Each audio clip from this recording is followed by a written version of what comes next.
Welcome back to the meat of the matter. We are here with a very special guest today. Mark is taking the day off, but Brian is stuck with Peter and Tony. So we are here. We are live every Sunday at 10 a.m. Pacific, 6 p.m. in the UK and Ireland, and 7 p.m. in the Netherlands and the continental Europe. And we would very much like to introduce Brian Kelly of the Hunter Gatherer Mindset. A very special guest. I think we got a lot in common, but we're gonna get into some all things carnivore and how he made it, got it, and we'll just switch it up right here. Brian, how you doing today? How you doing, guys? It's a pleasure to be here. I'm actually in Norway at the Oh, moment. Yeah, wow. I've done a bit of traveling recently. I was in Ireland. I met Mark. We had some amazing conversations, and I'm currently here in Norway. I kind of took a little break, a little time out, and I'm here with Jonathan, the Norse carnivore. Have you heard of Oh, him? We've I been, think so. Yeah. yeah, we kind of hit it off a few months back, and we've been really friendly together. And yeah, we've spent a few days together here in the mountainous area of Norway. It's beautiful here. It's absolutely fantastic. You'll see it coming up in a few of our posts. Awesome. Um, so yeah, having a really good time. So yeah, it's a pleasure to be on your show. Oh man. Well, Absolutely. welcome.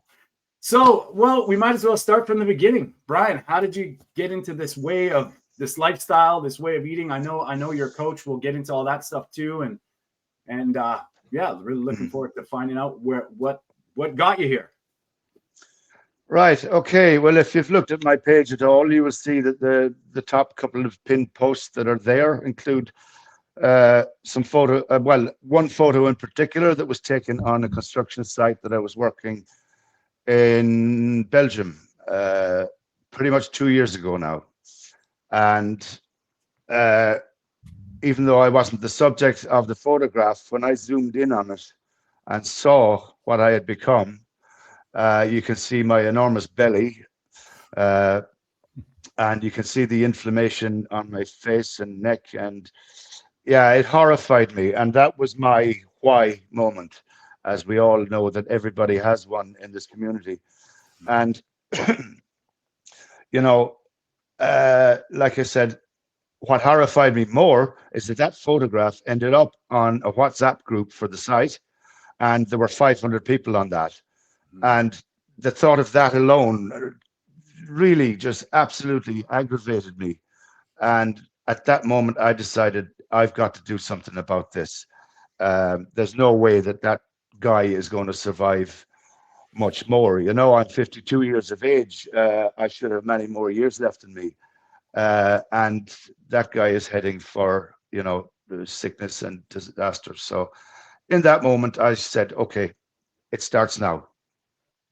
So I didn't know anything about carnivore at the diet, and I didn't know, I'm sorry, at the time, and I didn't know anything about keto even. Hmm. Um, so, through my own personal page, I started studying and, gathering what information I could, probably looking up the worst things like calorie counting and all that, but, I didn't know at the time. So, yeah, I eventually stumbled across the likes of Barbara O'Neill. I'm sure you've heard of her. Um, got some really good information from her about carbohydrates and the turn into sugar. Even though I know she's mostly vegan, vegetarian, whatever, I still got some very good information from her about, you know, so many different things like that, and about inflammation and how it works on sugar. And yeah, so, and again, processed foods and the seed oils. So that was a big start for me, was just to eliminate those few things. And I was still eating clean as I thought healthy foods. So inadvertently, I would have ended up as keto again without me knowing it was a keto diet. I Hmm. eliminated all seed oils, started using butter to cook my food in more so than anything else. Um, yeah, introduced more proteins, I guess, inadvertently, and cutting out the carbs completely, gradually, but eventually completely. Still thought that fruit was good and that vegetables were good for me. But I noticed also I got introduced to intermittent fasting at that time. So as you know, that the keto and the intermittent fasting would have had a very good effect for me. I did start dropping weight pretty quickly, and I did start feeling a lot of the benefits, but and this started me off on a further track of exploration. And the next thing is the Dr. Chaffee's and the Paul Saladinos, all the big ones, he was Carnivore at the time. The Ken Berries, the ones I'm talking about, all the big hitters. They started popping up more and more, and it got me more and more curious about the carnivore lifestyle. And yeah, so I started dropping vegetables, I started dropping fruits. I still had a concern for the first month or two. This would have been about a year ago, or just over a year ago now, that I went more animal based, let's call it. Yeah. So I was still having my bowl of, let's say, Greek yogurt with some honey and some blueberries in it, because we all know about the myth about the vitamin C. And I didn't understand at the time. I hadn't read deep enough into it to know that vitamin C on a carnivore diet is not an issue. We don't need copious amounts of it, because we know that we know the story there. But so it wasn't until I totally figured out that we can get all of our nutrients, everything we need from meat alone, that I completely dropped everything. And I hadn't even set up my page yet. It had started going through my mind about 12 months ago. And what compounded it for me was my dad actually passed away around that time. That's actually just 12 months ago, today actually, or yesterday. And he died of a horrible stroke. And I was there for 2 weeks with him in the hospital. I saw how he suffered, from all the inflammation. And I saw how the hospital staff fed him with all this sugary stuff and pumped him with medications. And, it was a horrible ending for me. And it was in that moment that I said, okay, Brian, you're tackling this head on. It's not going to happen to you. I mean, I suffered so badly watching my dad die that I don't want that for my kids to have to go through that suffering. So that spurred me to really push myself to learn as much as possible about the benefits of the carnivore lifestyle. And, I started the page with maybe 5 or 6 followers, and gradually started learning more and more about it, and started, posting some stuff that was of interest to me. And it gradually, over the first couple of months, it didn't go far. But then all of a sudden, there seemed to be a big uprising in it. And I had some luck with a few reels that went almost viral. And yeah, I kept pushing it and working on it. And it's got to the stage where it is now. And, all in all, over the past 12 months, even over the past 2 years, starting with keto and then carnivore for a year, the amount of benefits that I have witnessed to my own body are just incredible. As you all know, and it's being reported around the world, the benefits that people are having on the carnivore lifestyle. And yeah, I mean, it's too numerous to go into right now, but we will bring it up further, I hope. So yeah, that's kind of my journey to get to where I am now, if that answers your question. No, man, that sounds it's strikingly similar to a lot of people. And I really like how you mentioned Barbara O'Neill, because I find that's sort of the next level. I don't know how you feel about this, but you just start building. It's almost like building discernment.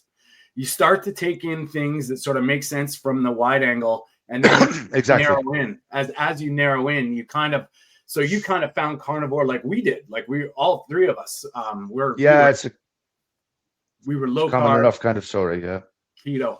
And so you kind of inspired, like the first thing that inspired you was to try and lose some weight. How much weight are you down? Do you mind me asking? In all, I am down 35 kilos. Wild. Sorry, I haven't got the math on that, but you can figure it out. Yeah, it's about it's 80 quite a bit. pounds. Yeah, something like Yeah, that.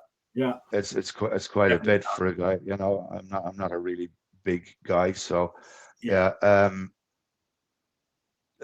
That's quite a lot of weight to lose, No in my kidding. opinion. And the weight loss became less of an issue in my second year as I went to Carnivore. Yes, I still had a lot of visceral fat there, Yeah, and the love handles, you know, they're kind of the last thing to go. yeah, But you know, it's amazing. You can feel the fat burn off every part of your body. You know, the back of your neck. You know, the double chin starts to disappear. You start to get looser skin in a lot of places. yeah. And you know, once you start to feel those benefits, it motivates you to keep going. I know that this is going to go if I stay on the journey. So yeah, you know, after my dad's death, I was really compelled to push the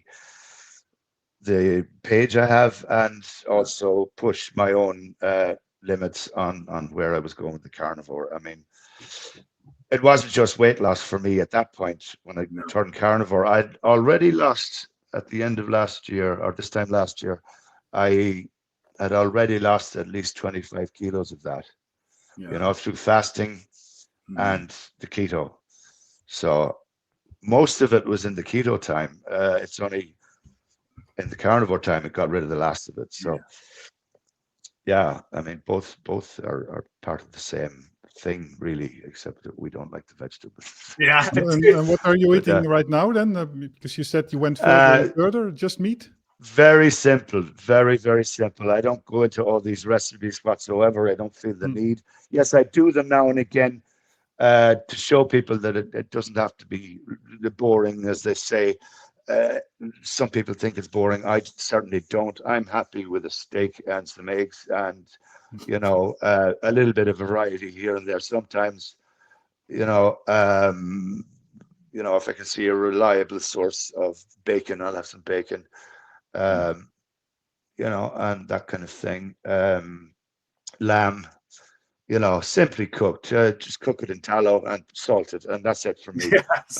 You know, it's simple as that. It's so easy. It's you know, and you know yourself that the food noise disappears on the carnivore diet. You just don't feel hunger like you know, the standard. Let's call it the standard Western diet. I can't call it the American diet because they're not there. But yeah, yeah. Was it an issue anyway in the past? The food noise? Were you addicted? Yeah, I mean, or I were was you like, eating a lot? I was like a lot of people. I mean, I work in construction. I work all over Europe, and I see you're from the Netherlands as well. I've worked in a little town called Winschoten. I don't know if you know it. Oh yeah, It's up the nice north place. there. It's not. It's up the north there. Yeah, I spent about 6 or 8 months there not so long ago. But yeah, I'm actually starting a job in Amsterdam very soon. So you never know. Maybe we can meet up sometime. Oh yeah, yeah. Let's do. Yeah. But yeah, sorry, where were we going there when I sidetracked? Oh, we're just talking About food. Yeah. about the good things, right? Steak, lamb, pigs, like, you know. It's Yes, yeah, the diet part. I mean, yeah, just my advice is, to people would be keep it simple. Yes, try a recipe or two if it appeals to you, but it doesn't have to be complicated. Yeah. You know, there are all these lovely cookbooks out there, and I support them all. They're really good. You know, the Carnivore Connoisseur would be my favorite at the moment. I know you do some wonderful content. I'm trying some of his recipes. Occasionally, I'll do them for my daughter. You know, just to show, you know, something more than just a bit of meat on a plate for the child. You know, it's a bit boring to a 5-year-old. So, you know, so I've been trying the carnivore pancakes and that kind of stuff, and she's really, yeah, she loves when I'm at home in Copenhagen. Yeah. She loves that I put an effort into cooking her real food, and she loves when I get back home to do that. So, yeah, I keep it simple, but occasionally do try the recipes. Yeah. I mean, what I think what we found too is like a lot of people Yeah, because we focus on the missing out of stuff when we first Oh start. yeah. And then, I was into that too, like the keto donuts and the keto like fat bombs and all this. And then as I kind of Yeah. like went on my carnivore journey, it's like just I'm good with steak and eggs. When someone else has Yeah. family or something, you might want to mix it up, but that's cool that you can do that, because yeah, it's interesting how people just sort of we live to eat, and then that switches, and now we're eating to live, and it's Exactly. Once you switch that over in your mindset, I mean, that's why I put mindset in my handle. It's not just about the meat. It's about switching off the noise from the standard diet. It's about getting back to nature. It's about grounding. It's about a number of things that I have. I have this kind of four corners of my handle that I promote, and that would be sunshine, grounding, the fasting, and the carnivore diet. All go hand in hand, and brings us back to our ancestry, where we evolved from. We were in touch with the planet. We were at one with the sun. We hunted our food, and we fasted until we got the next kill. So that all made sense for me when I set up my page, and that's why I picked that name. And I think that may be appealing to some people, that it's not just about one thing. Yeah. Sometimes I post about grounding, and sometimes. Oh man, I mean, I think that is close to, I say that with our diets, like as close to God and Mother Nature intended. And I think that's absolutely, I think that's there's like the whole aspect, the whole life. And I wanted to get into that with you, because, like I'm a big believer in light, sunlight, and grounding, getting your feet on the earth as much as you can. And I think those are sort of the other sides of our diet and lifestyle that we kind of, we're so computers, phones, indoor lighting, and I think that has an aspect. So how much do you ground? Like, do you just try and get your feet on the earth as much as possible? As often as I can. I mean, you've got to be realistic. I mean, we do lead modern lives. I've got a career, and it's mostly weekends for me. Maybe during the summer I might be able to do it in the evenings after work, kind of thing.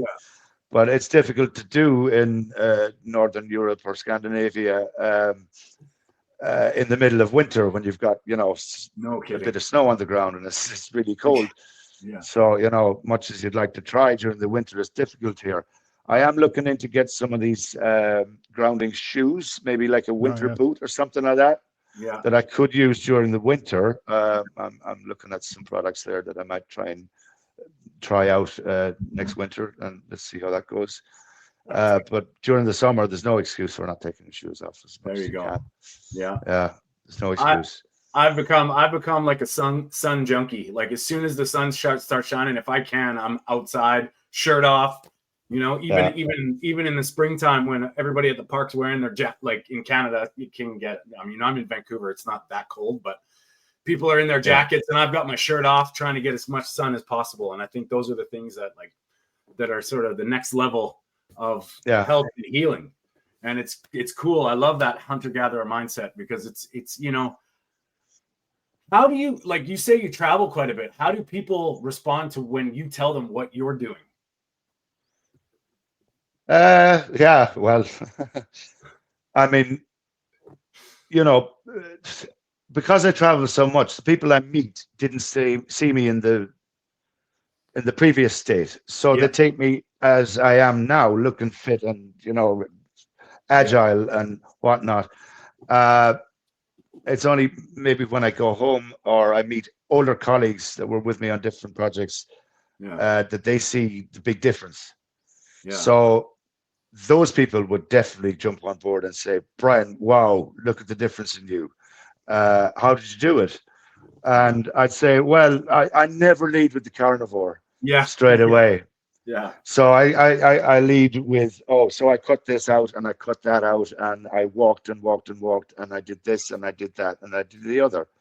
Got rid of seed oils, got rid of carbohydrates, got rid of this, and see how they react to that. Right?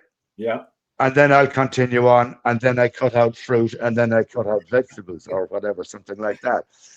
And the first reaction is like, well, what the F do you actually eat? And I say, well, look, to be perfectly honest with you, I'm on the carnivore diet. I only eat meat, eggs, fish, a bit of dairy. And the reaction is, well, I couldn't do that. Yeah. There's no way I could do that. I said, well, look, it's fine. You asked me. So Yeah. I answered, if it's not for you, it's not for you. But maybe go away and think about the fact that you saw the difference in me. Yeah. And maybe that's something that could work for you. And, go away and think about it. And if you want to, give me a call. I'll help you through. Yeah. That's so great. Yeah, and that seems to be working for people that know me already. For new people, let's say, for example, they see me eating my lunch, which would consist of, some steak and eggs, or some lamb and eggs, or whatever. I mix it up a little bit, or I'll have some seafood today, or slightly different variations on the theme. And they see me doing it, and okay, they won't pay much attention the first day, but when they see me doing it every day of the week with my glass lunch boxes and all this kind of stuff, they get curious. And, oh my God, you're putting so much salt on that, or something. I have my own salt with me. I don't use the stuff at work. And they say, well, you bring your own salt. Well, and your own butter as well. Yep. Yeah, I do. And they get curious and say, we don't see you eating anything other than meat, fish, and eggs. And I said, yeah, that's my diet now. I said, that's how I've gained my health back. And some will be curious, and I've actually gained quite a few followers at work from that, and younger men and girls as well, that have started following me. They've seen me walk around the site like a flippin' 20-year-old, whereas 2 years ago I would have been huffing and puffing, finding it difficult to climb a scaffold staircase or whatever, or to stay on my feet all day. And my feet, I haven't brought it up yet, but I've gotten rid of gout completely. I suffered from gout very badly 2 years ago. It was affecting my job, as was the fact that I couldn't climb a staircase without stopping on every landing level. I'd just be out of breath, sore. This has made such a difference to my career that I'm at this age, I'm 52, I have a lot of experience to give these companies, and I'm now fit enough to run around that site and organize, teams of people to get the job done. And I can do that on 4 floor levels. And these are huge projects that I'm working on, and I cover 25 to 30,000 steps a day. Nice. In my job. So, that's when. And I really feel the benefits there. And I would assume rock solid energy. Absolutely constant. The minute I wake up in the morning, I have absolute energy immediately. I jump out of bed with no aches or pains, having had a really good night's sleep. I sleep solid for 7 hours. That's my window for sleep at the moment. As we all know, it improves sleep so much on the carnivore diet. And the quality of the sleep is amazing. I was diagnosed about 2.5 years ago with sleep apnea, so that means a lot to me also. I've a list of things. I mean, my knees were given trouble. I had sciatica very often. My back would give out. I haven't experienced that now for 2 years. So another big one for me was tinnitus. That has disappeared. That used to affect me as well at night. I just couldn't get to sleep because this constant ringing in my ears. Wow. And I've found quite a few carnivores that have gotten rid of tinnitus as well. Yeah, I'm curious, how much time did that take? Because I also had it, and I actually thought it was not going to disappear. But now somebody said it some weeks ago, and I suddenly thought about it. It has disappeared after like 1.5 or 2 years. Yeah, I couldn't pinpoint when it happened for me, because like you, I didn't even realize it when it disappeared, because you don't think about it when it's gone. Yeah. In my opinion, it's not something that's on your mind anymore. And it's only that I came across this other guy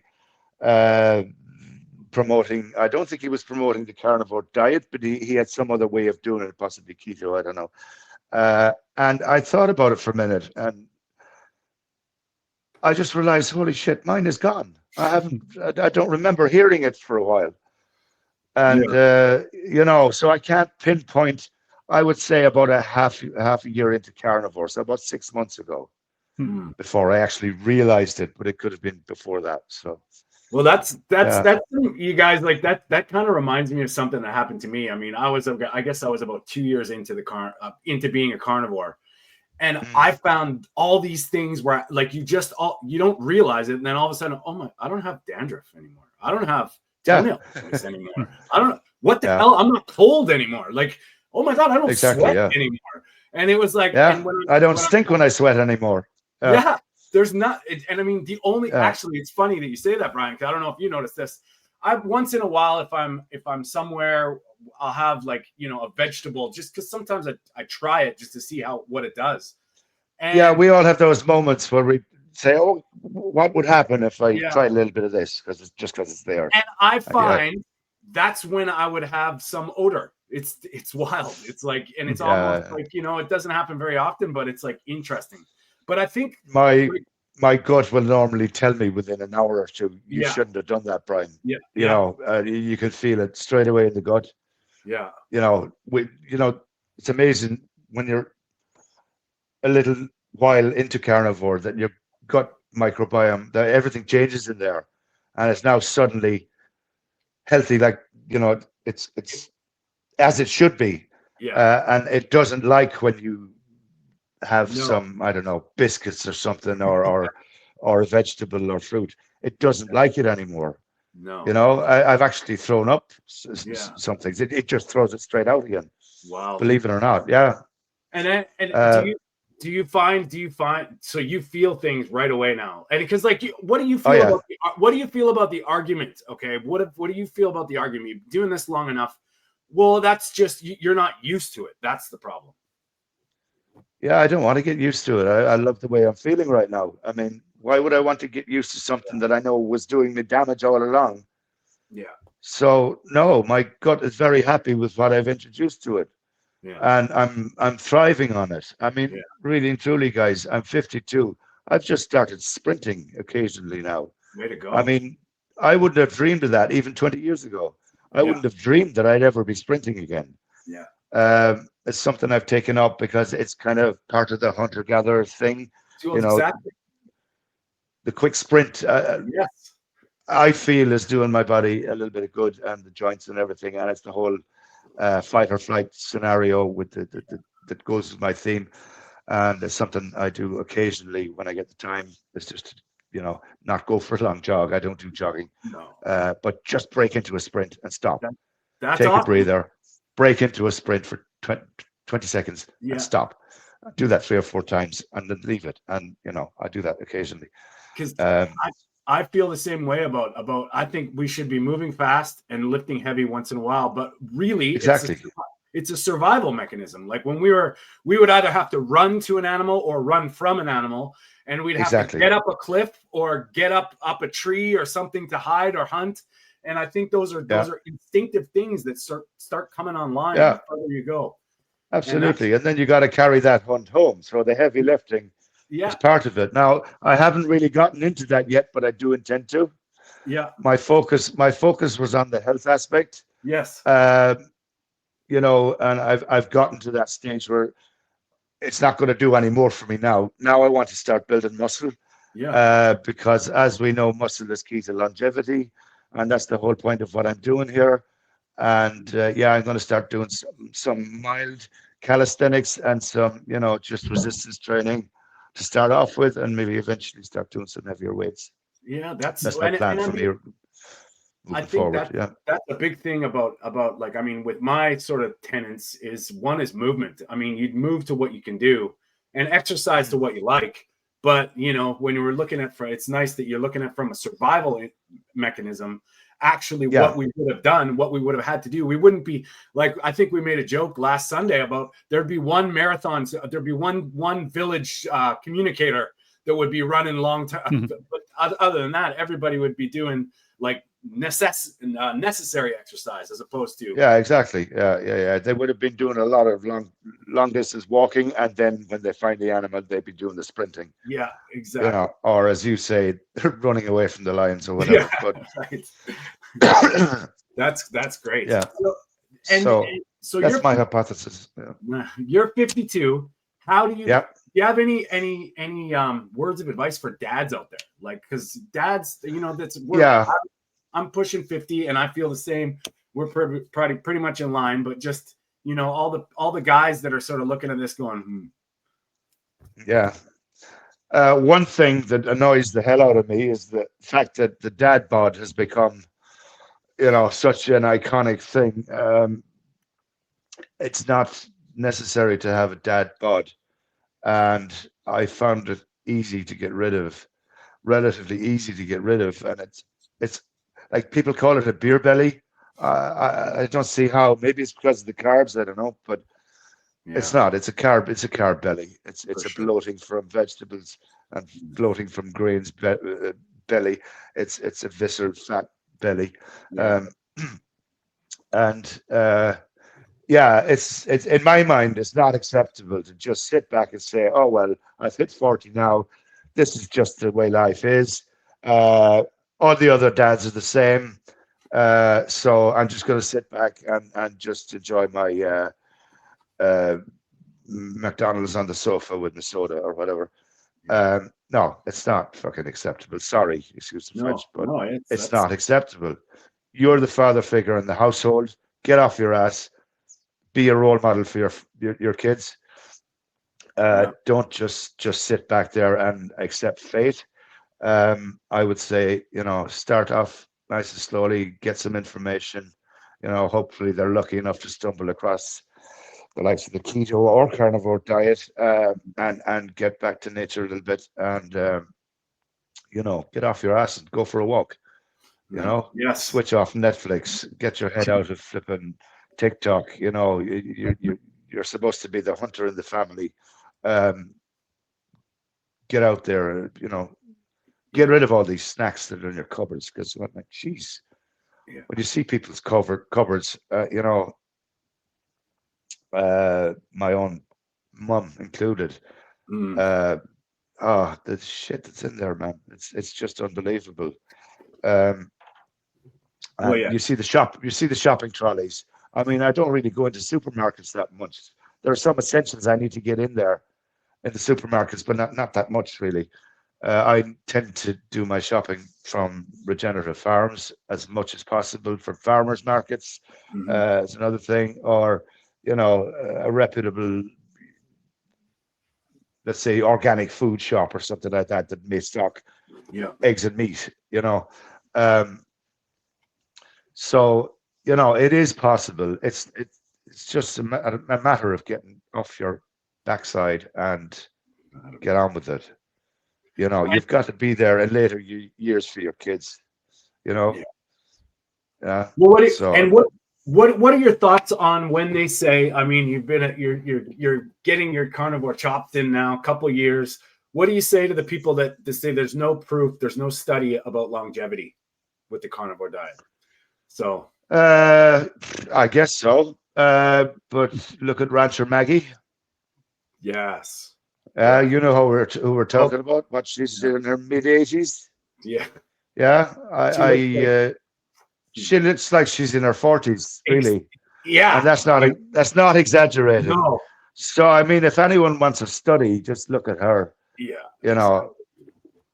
I've seen some of her reels. I mean, she's doing stuff on that farm. She was interviewed recently, I believe, by Kerry for the Healing Humanity movie. Yeah.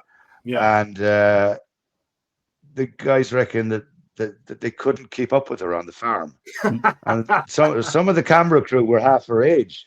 Yeah. And they just could not keep up with her on the ranch. Yeah. And I found that comical. I saw that comment somewhere. Yeah.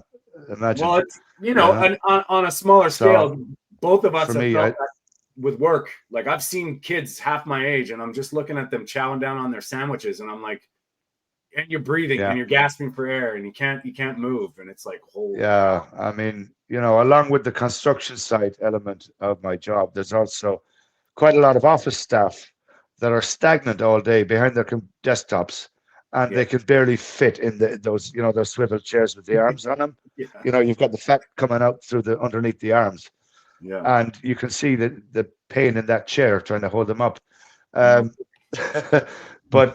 and then they open their drawer and it's full of junk, and they've got 3 or 4 cans of like soda or whatever, and they don't eat properly. I can tell that they probably go home in the evening and they're lethargic from eating all that junk all day, and they just want to order takeout and then snack for the night on the sofa watching Netflix. And it's kind of repeat. And a lot of them, I won't say all of them, but I mean quite a large percentage of them, you can see the inflammation and the bloating that's going on. And it's horrific, because a lot of the people that are in those offices are younger graduates and things like that. They're in their 20s or maybe even into their 30s, but they're young as far as I'm concerned. And they've fallen into that trap so early. It really pains me. And I don't know about you guys, but I just want to reach out and grab their hand. I feel you, man. I feel you. I say, look, I can help you out of this. Would you like my help, or something like that? Yeah. So, I mean, you can't do that with everybody as much as you'd love to. Yeah, you just can't. It's sad, because I felt the same way. Like when I first started, I mean, I've been a carnivore for now 4 years, a little over 4 years. And when it was like 6 months after a couple of years of low carb keto feeling good, but 6 months into, I was like, I want to save the world. Like, you guys got we all have that. We all have that. Yeah. And then it slowly starts to go like, oh my Lord. Now I'm into the doom phase, where I'm looking around going, what is going on? It's crazy. It's amazing. It's amazing when you're only a few months into this, how your eyes just open up. Yeah. And your brain just opens up to what's happening around the world, and the pain and misery that is actually out there. And you can see it up and down the streets. I'm in and out of airports a lot, and you can't pick any one particular country. It's across the board. Wow. I mean, I know that they say, like, the Americans have this idea that in Europe, we don't have these problems as much. We flippin' do.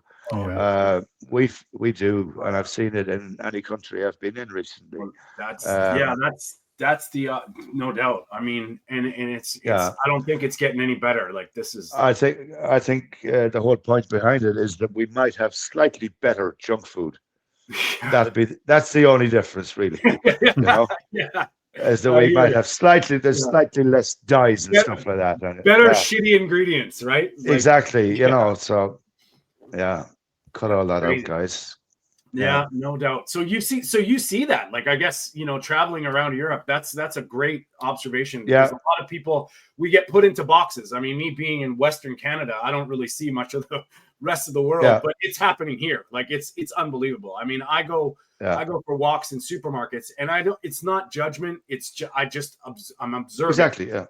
And it's really, really heartbreaking when you're seeing somebody out of breath pushing a shopping cart with no food in it. Absolutely. And they're fat kid in tow as well, and they're putting all this shit in for their weekly shop. Yeah, and you can see that people are basically brain fogged and addicted to the food, because sometimes I'm recording. It's like, I feel that the song from the Cranberries going around in my head, Zombie. That's what it looks like in a supermarket nowadays, to me. To me, at least. And they're just brainlessly putting stuff in. Nobody looks at an ingredient.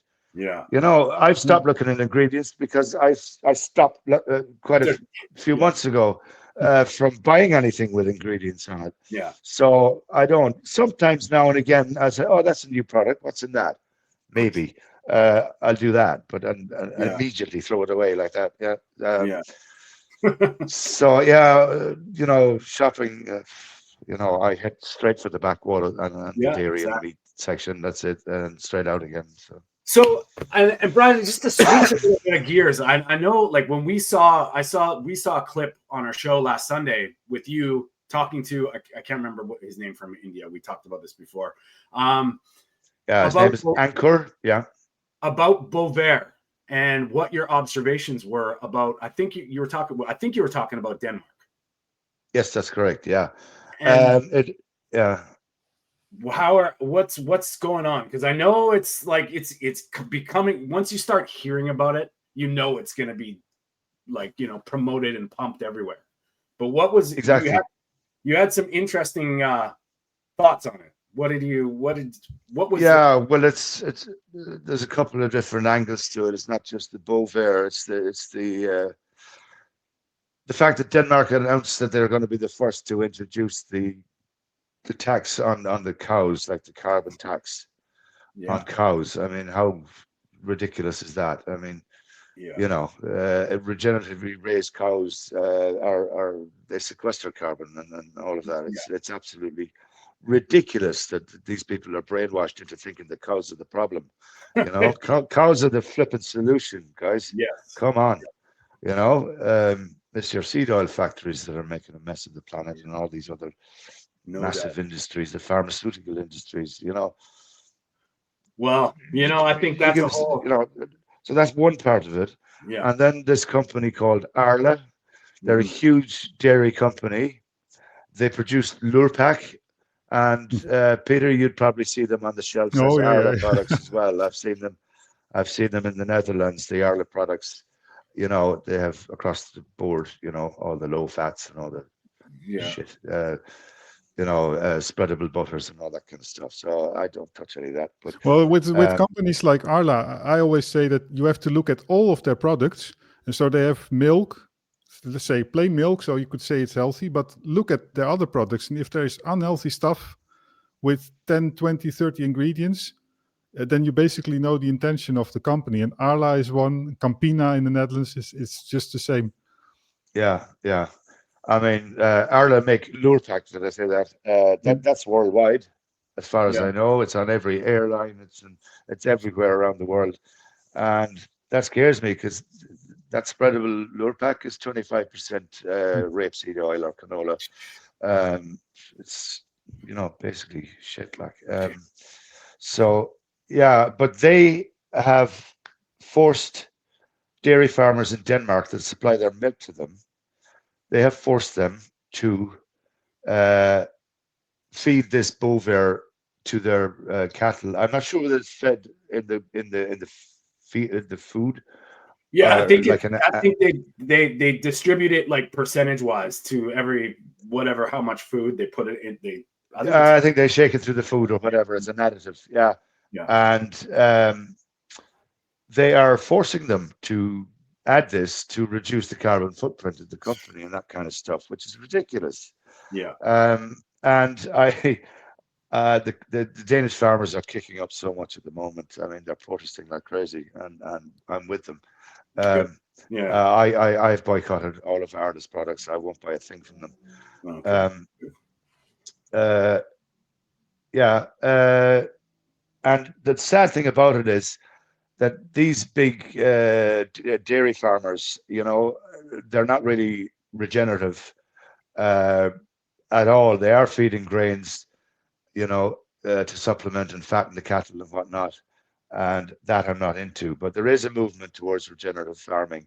And the problem is that all of these things is going to affect the smaller guys that are really doing their best to look after their animals. And they're going to get hit with this tax. And they're not going to be able to sell their milk without the Bovaer thing as well eventually. And it's horrifying what might happen. Yeah, in Canada, it's been, because I've done a little bit of digging into this, because when I heard it about 6 months ago about what it was, it's been legal in Canada since January 24. It's been legal. Yeah, that's scary, and we didn't know about it really. And I mean, for us to just start hearing about it now, I'm like, you got to be kidding me. So I didn't know this, but in Canada, we have a dairy cartel. Apparently, they're tightly controlled. That's a whole other story. But basically, we have no choice. We have no choice what they're doing. And I mean, I don't drink shelf milk anymore, like ever, because I think they'll probably put it in there and Yeah. if you follow the money, you know who owns it. Like it's creepy. Oh yeah, exactly. It's creepy It how is. they're doing it. So It is. It's yeah. and then so how do you find the quality and sort of the difference in different countries with beef? Like do you go right to local, try and get as close to our farmers markets, or 100%. I'm changing jobs, like I said. I don't know how it's going to be for me in Amsterdam. In that little town in the north of the Netherlands, Winschoten, there was a regenerative farm within 20 kilometers further up on the coast there, near Del Sal. Yeah, Peter, no. Yeah, so it wasn't that far away. I used to take a drive once a weekend and get all my steak, eggs, and a little bit of dairy. I don't use an awful lot of dairy, but okay. I like a little bit now and again. I always keep some cheese in the fridge because it's handy for a little snack.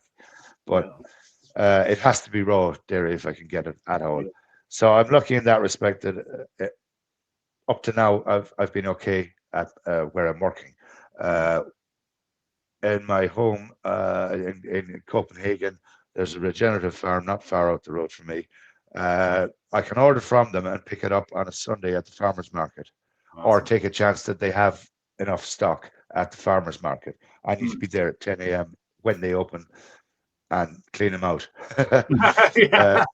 So I get my 6 dozen eggs or whatever, and I get the quantity. So a carnivore curious question here. So you've traveled around quite a bit in Europe. What's your favorite steak? What would you say? Where is the best steak you ever ate? I would have to say the ones that we've just eaten in Norway. Jonathan and I cooked up some fabulous steaks there, and they were bought in a butcher that gets his meat from a local regenerative farm. Jonathan recommended it to us, and wow, we had a big tomahawk and we had some ribeyes, and they were absolutely beautiful. And you could tell from the color of the fat, the amount of fat,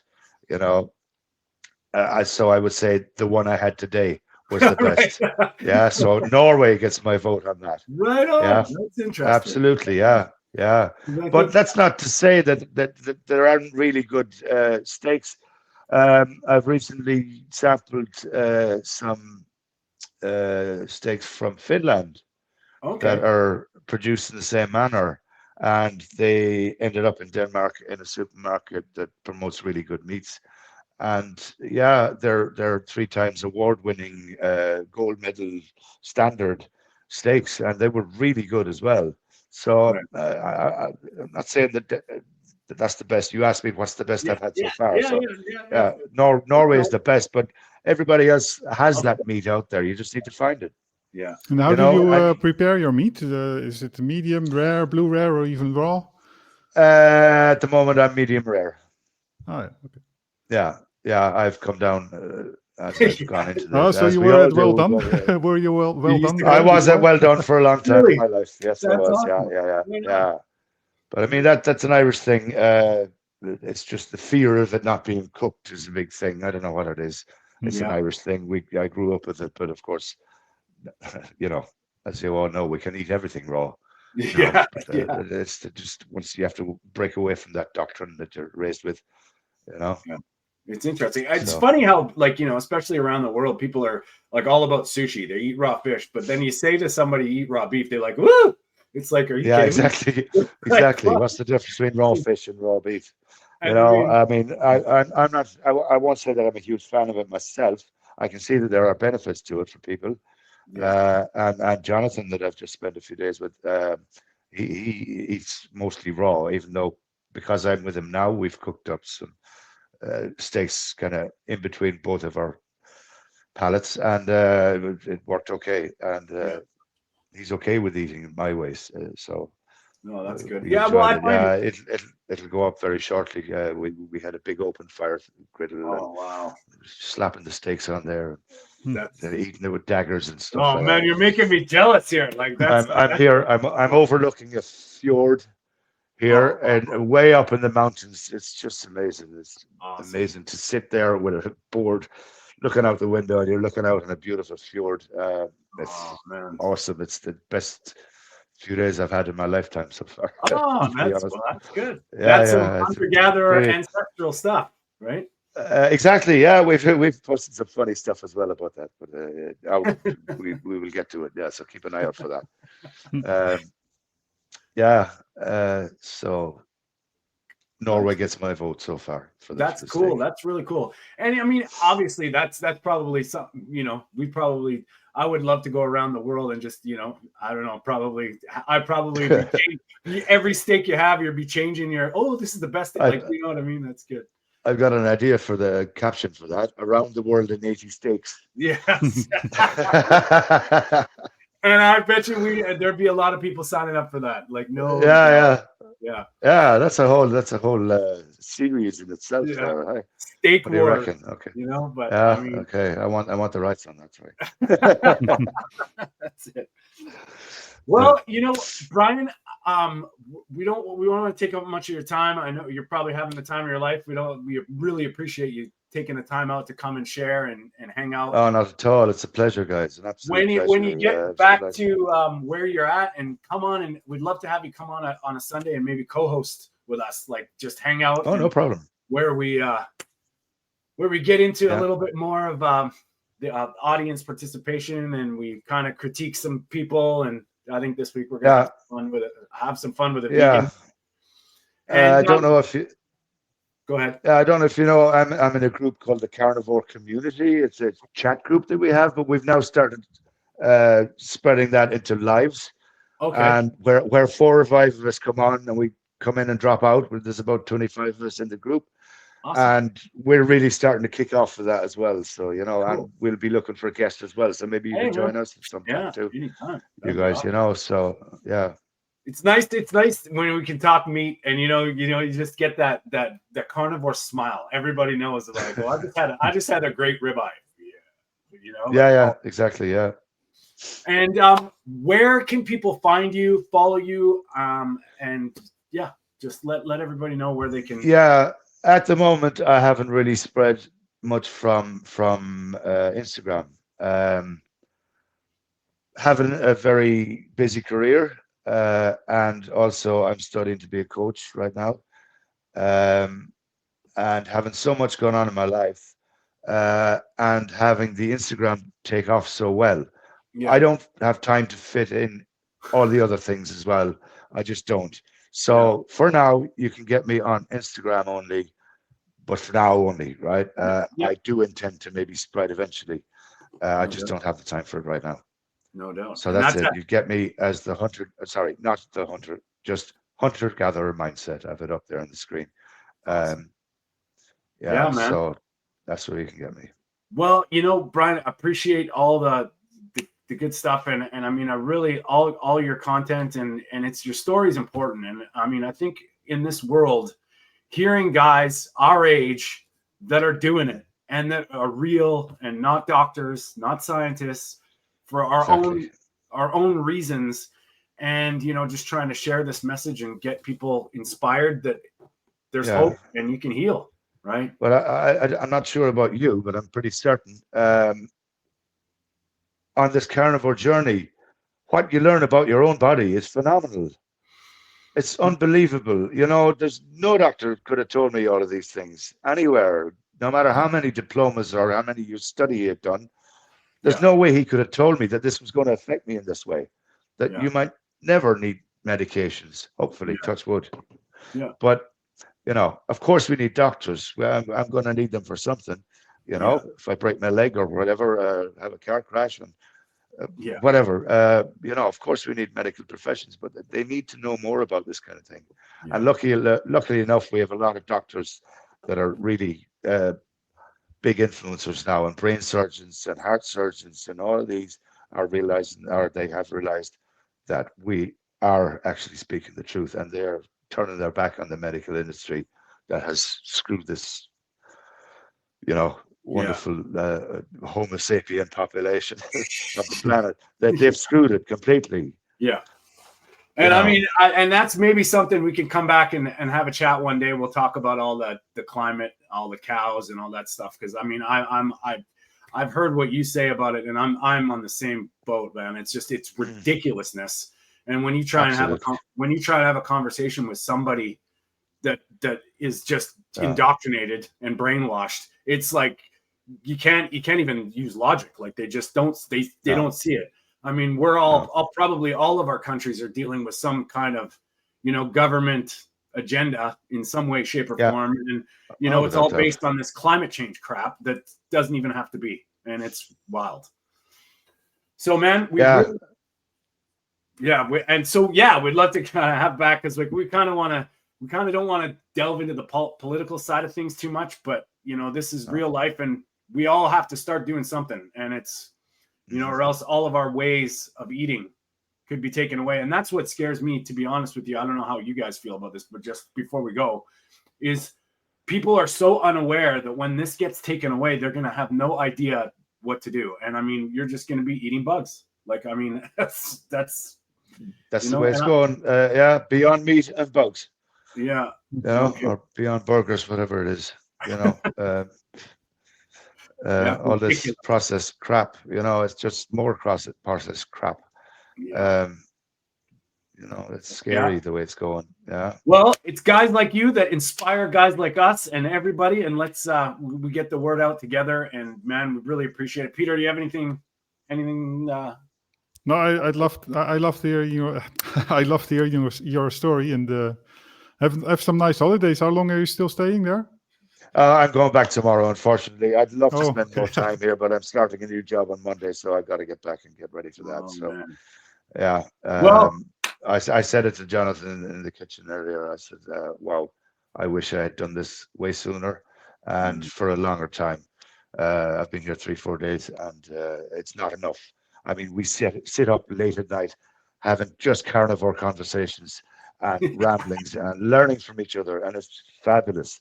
It's like we've known each other all our lives. We're virtually we met each other online maybe 3 months ago. I don't know, something like that. But that's also a huge thing of carnivore diet. I mean, for myself personally as well, it's meeting all those people and it's wonderful. There's not a bad word amongst And it's so funny. Carnivores are. I'm actually doing this thing on Sunday. Carnivores are so cool. Everybody's chill. It's like that. It's not only just the brain fog lifts, but everybody's like cash. There's no finger pointing and yelling. It's unbelievable. You should see this lovely chat group that we're in, and it's full of carnivores that I'm sure, that are posting constantly, and they collaborate with me a lot. It's something that we do, so you'll see a lot of their content on my page. That keep coming up. So anyone that's on my page, all of those are collaborations that I've done with people in the group. Nice. And we help each other out. We jump on each other's posts. We like, comment, share, and save them all. And we help each other out. We have a giggle on the chat. It's amazing. It really is. And the sense of community. And I'm glad that's the name of the actual thing, is the carnivore community, because that's what it is. Wow. It's amazing. The camaraderie in there is amazing. And well, it's kind of like how Peter, Mark, and I found each other, right? We felt like I was sick of YouTube, because YouTube's like all crazy, and the algorithm, especially in Canada, it's a little bit weird. But I went on TikTok just because, I was like, I don't know, man, I'm just gonna try and meet carnivores, and we all found each other, and it was like, whoa, all these people. And we would not have found each other just on the street, because I mean, I've met some people that are just so atypical for me as in terms of character. If I would see them on the street, I would never even say hello. And, and then you meet each other, and you can talk about anything. That's just amazing. Yeah. Well, Brian, thank you so much, man, and it was great to meet you. And really enjoyed us talking, and your story. And I think you're an inspiration, and I will we'll keep in touch. I'll post your stuff in the description when we do this on our channel, and I'll send you the raw file for you if you want to do anything with it as well. That'd be great. Yeah, thank you. All right, and stay in touch. We appreciate it. Absolutely. Well, Mark and I are in touch quite a lot anyway. So us both being Irish, we were doing some Irish things as well. That's good. So, keep the Irish involved. Like, I hope they don't mess with Kerrygold butter, man. The world will have a problem with that if they do. Yeah, exactly. Me too. Yeah, Yeah. definitely. It's it's been there for so long. I remember touring that facility in County Kerry Yeah. as a school tour 50 Wow. years ago. So they were big 50 years ago. Yeah. I have to get They may people not to have.